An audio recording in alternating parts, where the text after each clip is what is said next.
नमस्कार, स्वागत है आप सभी का IT न्यूज़ स्वदेश पर। आप देख रहे हैं कल की तैयारी और आपके साथ मैं हूं अभिषेक सत्यव्रतम। तो कल की तैयारी में जो दर्शक अभी हमारे साथ जुड़े हैं उनकी जानकारी के लिए बता दें कि इस शो में हम देते हैं आज के बाजार की पूरी जानकारी, साथ ही कल के बाजार की भी तैयारी करवाते हैं और आपके तमाम जो शेयरों को लेकर सवाल है उनको भी शो में शामिल करते हैं। हमारे एक्सपर्ट्स आपके साथ जुड़ेंगे और आपके शेयरों पर बिल्कुल भरोसेमंद सलाह देंगे। लेकिन सलाह पाने का तरीका यह है कि अगर आप अपने सवाल हम तक पहुंचाना चाहते हैं तो हमारे पेज को पहले तो फॉलो कर लीजिए और कल की तैयारी के व्हाट्सएप और इंस्टाग्राम, हमारा जो चैनल है, ट्विटर पेज है, वहां पर सवाल भेजने के लिए हैशटैग कल की तैयारी को फॉलो करें।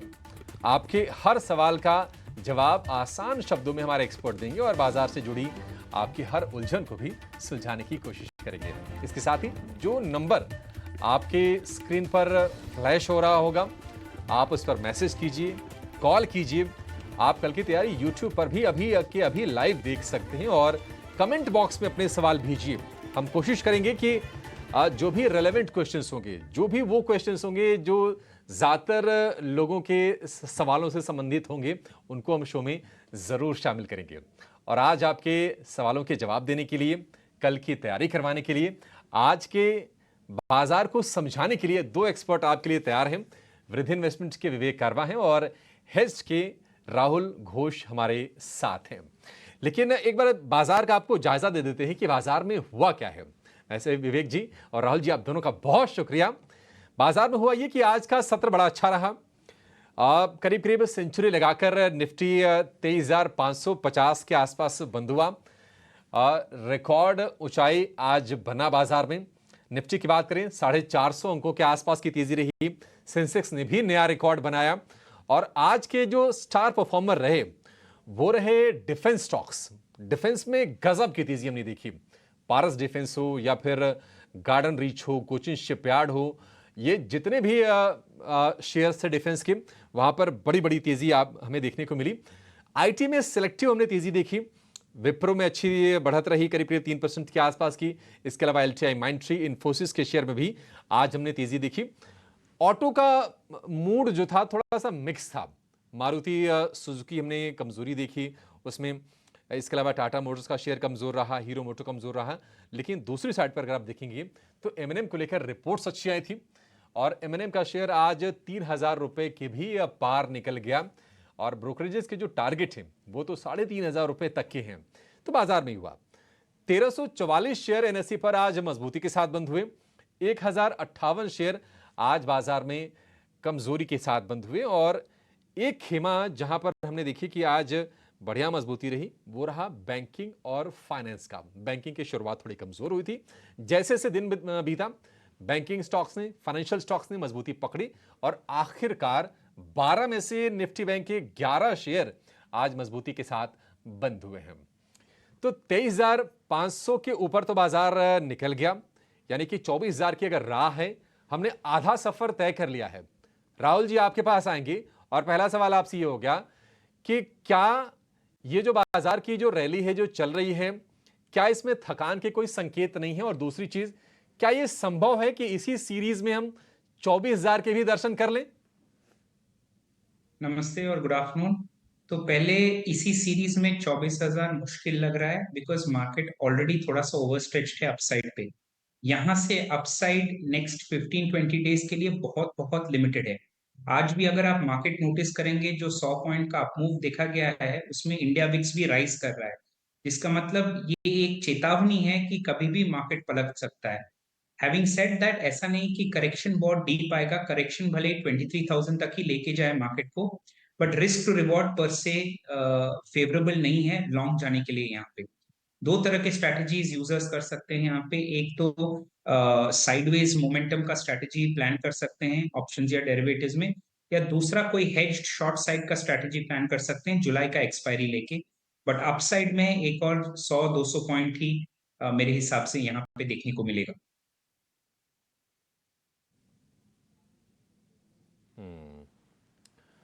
ठीक है, तो बाजार पर ये व्यू हो गया। इंडिया विक्स देखिए आप 13 के स्तर के आसपास आज जाके बंद हुआ है, लेकिन डिफेंस स्टॉक्स में क्या कमाल की आज हमने तेज़ी देखी है। चलिए एक काम करते हैं, दर्शकों के जो सवाल आ रहे हैं यूट्यूब पर उनके सवालों को लेना शुरू करते हैं, सिलसिले की शुरुआत करते हैं।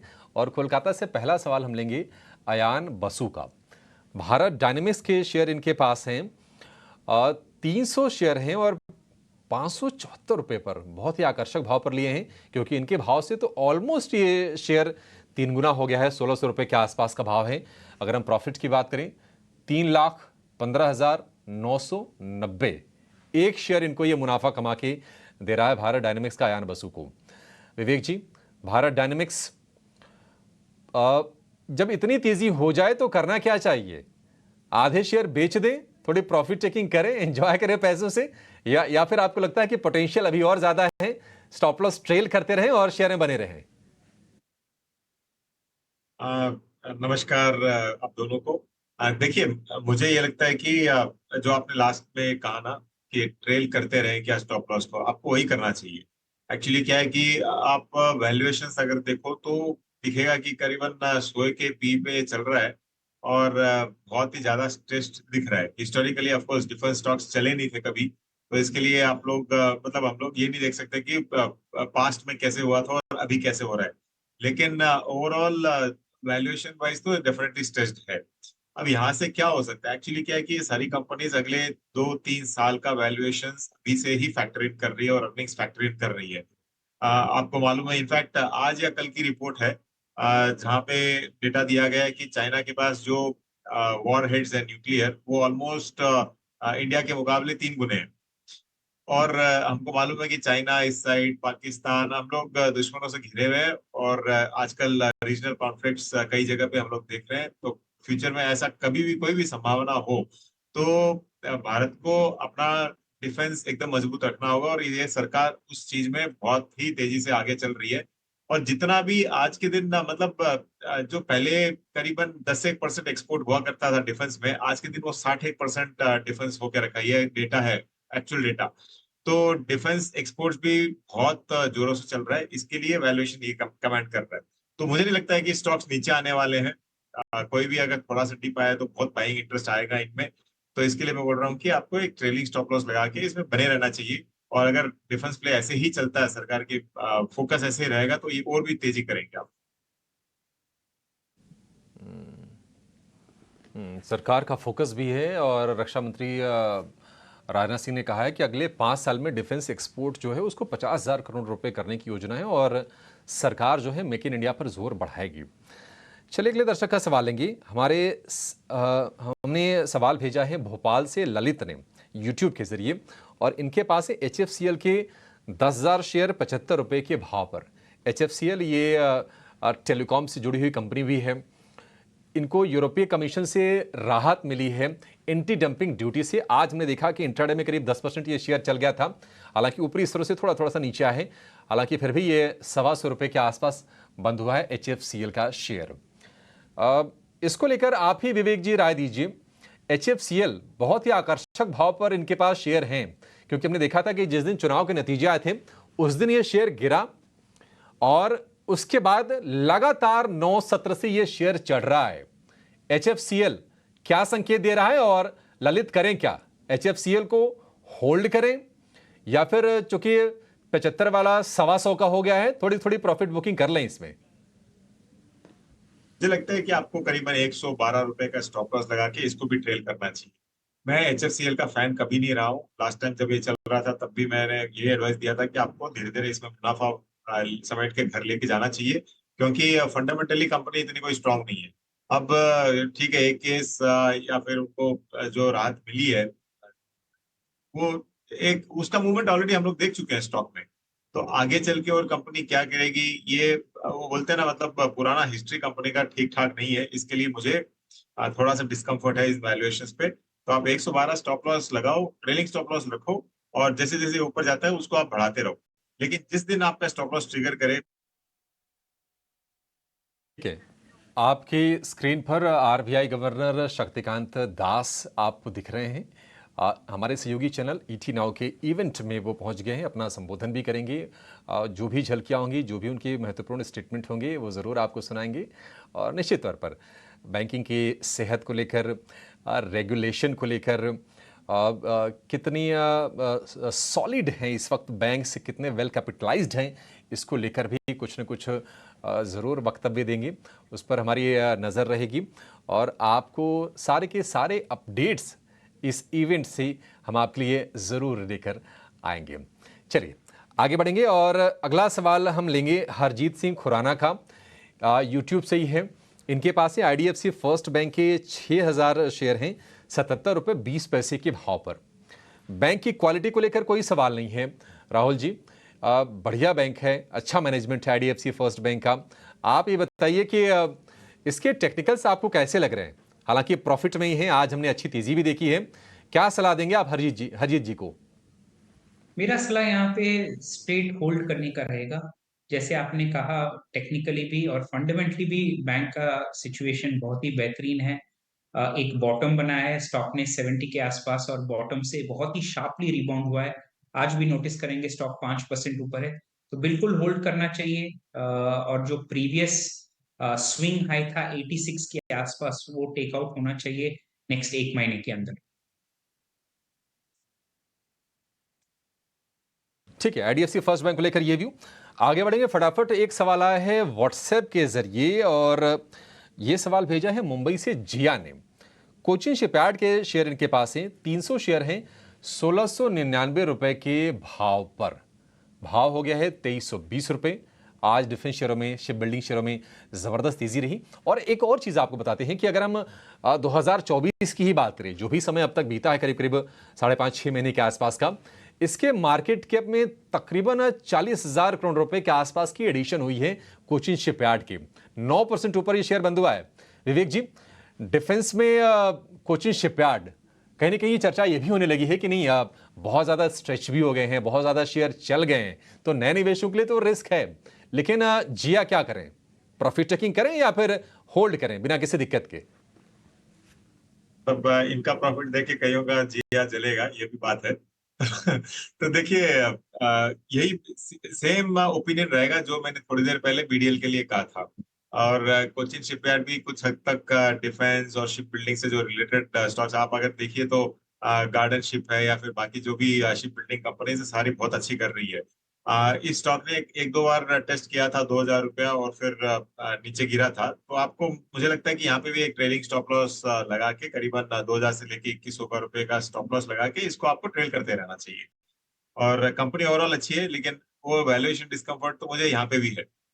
अब ऐसा होता है ना कि जो बोलते हैं ना, अगर जो स्टॉक ऊपर चल रहा है उसको जल्दी करके बेचना नहीं चाहिए, इसके लिए ही ट्रेलिंग स्टॉप लॉस की एडवाइस दे रहा हूँ। तो जैसे जैसे ऊपर जाता है आप उसको अपडेट करते रहिए। आई थिंक मैक्सिमम कितना बन सकता है तो बनेगा ही।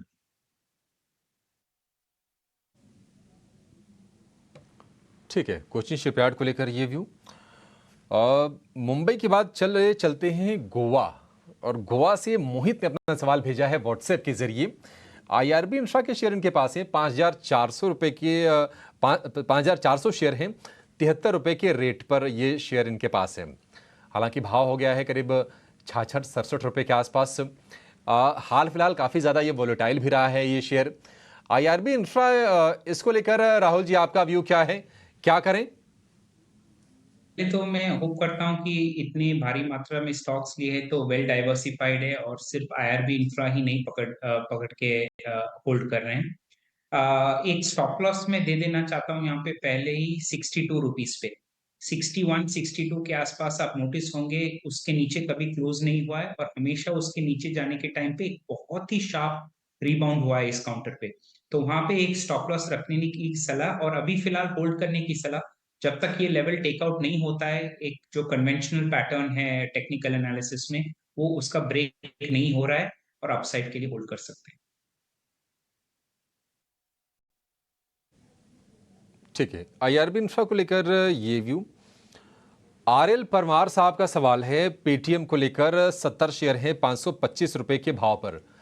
विवेक जी, पेटीएम 417 रुपए के आसपास फिलहाल ये ट्रेड कर रहा है। इनके भाव से अगर हम देखेंगे तो तकरीबन 100 रुपए नीचे है। आप बताइए कि कितनी गुंजाइश है इनके जो नुकसान है उसके रिकवरी होने की पेटीएम में? हालांकि खबर ये आई है, जोमेटो ने कंफर्म भी किया है कि जो पेटीएम का जो मूवी टिकटिंग वाला जो बिजनेस है उसको एक्वायर करने को लेकर बातचीत चल रही है। पेटीएम, कितना कन्विक्शन है आपका इस पर? अब आपको ध्यान है कि नहीं मुझे मालूम नहीं है, लेकिन इसमें जब दिक्कतें चल रही थी करीबन 330-340 में मैंने कॉन्ट्रेरियन कॉल दिया था पेटीएम में, और ऐसे डिस्क्लोजर ये मेरे पर्सनल पोर्टफोलियो में भी है। और मुझे लगता है कि कंपनी जो भी प्रॉब्लम्स आई थी उससे निकल के अब कंपनी री इन्वेंट खुद को करना चाह रही है, और एक हद तक हो सकता है कि ये सक्सेसफुल भी हो। तो मुझे लगता है कि आपको इसको रखना चाहिए यहाँ पे। और 550 आ सकता है क्या? हाँ, पॉसिबिलिटी है, इम्पॉसिबल चीज नहीं है ये पॉसिबिलिटी है। मुझे उम्मीद तो है कि ये आ जाएगा। और जैसे मैंने कहा, कॉन्ट्रेरियन कॉल के रूप में मैंने ये बाई दिया था, और करीबन 330 लेवल से मेरे पास भी ये पड़े हैं अभी। कॉन्ट्रेरियन बाय दिया था आपने विवेक जी, और मुझे अच्छी तरह से याद है, मैंने ही आपसे सवाल भी पूछा था कि क्या कॉन्ट्रा बाय करना है। आपने कहा था कि हाँ करना है। तो बिल्कुल पेटीएम हो सकता है, संभव है काफ़ी कि आपके नुकसान की भरपाई यही शेयर करवा दे। आप इसको होल्ड करके रख सकते हैं पेटीएम को। चलिए अब आपके लिए लेकर आएंगे अपने दोनों एक्सपर्ट्स के माध्यम से वीआईपी शेयर।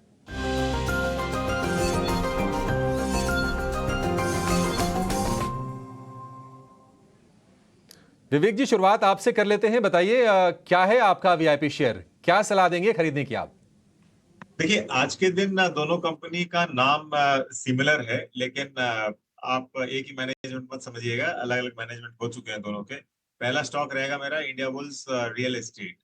अब आप अगर आज भी देखो, फिनिक्स मीन्स उदाहरण के लिए क्या जबरदस्त रैली दिखाया है। और मुझे लगता है कि जो रियल एस्टेट बिजनेस है ओवरऑल, और real estate sector as a whole, आपको और भी यहाँ से अच्छा करता हुआ दिखेगा। इंडिया बुल्स रियल एस्टेट काफी टाइम से ये करीबन 120-135 के रेंज में ये कंसोलिडेट कर रहा है। मुझे लगता है कि एक स्टॉप लॉस लगाना चाहिए, क्योंकि थोड़ा सा रिस्की बेट हो सकता है ये। तो 125 का स्टॉप लॉस लगाओ, और आपको 180 तक ये जाते हुए दिख सकता है, ये पॉसिबिलिटी है। और दूसरा स्टॉक है मेरा इंडिया बुल्स हाउसिंग फाइनेंस। अब हाउसिंग फाइनेंस कंपनी सब ने अच्छी की है, ये कंपनी भी दिक्कतों से गुजरी है। और आज के दिन आप अगर देखो तो जो रेटिंग है इस कंपनी का, ये कंसिस्टेंटली इंप्रूव हो रहे हैं। तो ऑफ लेट जितने भी इन्होंने एनसीडी और बॉन्ड्स इशू किए हैं, सारे सब्सक्राइब हुए हैं अच्छी तरह, और सब्सक्राइब भी हुए हैं। और उनको जो रेटिंग्स मिला है वो भी एकदम स्टेबिलिटी वाला रेटिंग्स है। तो इसके लिए मुझे लगता है कि ये वापस हो सकता है कि थोड़ा धीरे चले, लेकिन हाँ, 220 तक ये भी जा सकता है। ठीक है, दो share India bulls real estate और इंडिया बुल्स हाउसिंग, ये हैं विवेक जी के रडार पर वीआईपी शेयर के तौर पर। राहुल जी, आप क्या खरीदने की सलाह देंगे? आपको क्या पसंद है? लास्ट टू लास्ट वीक हमने डिक्सन टेक्नोलॉजीज रेकमेंड किया था, और क्या शानदार रैली, एक 15% का देखा गया है इस स्टॉक में। आज फिर से डिक्सन टेक्नोलॉजीज ही रेकमेंड कर रहे हैं। करंट मार्केट प्राइस 11,400 के आसपास है। 11,000 पे बाय रेकमेंड कर रहे हैं, नोट करना जरूरी, सॉरी 11,300 पे बाय करना रेकमेंड कर रहे हैं, ये नोट करने वाली बात होगी। 11,300 पे बाय है, स्टॉप लॉस 11,000 पे होगा, और टारगेट जो है 11,850 और 12,000 पे होगा डिक्सन टेक्नोलॉजीज पे।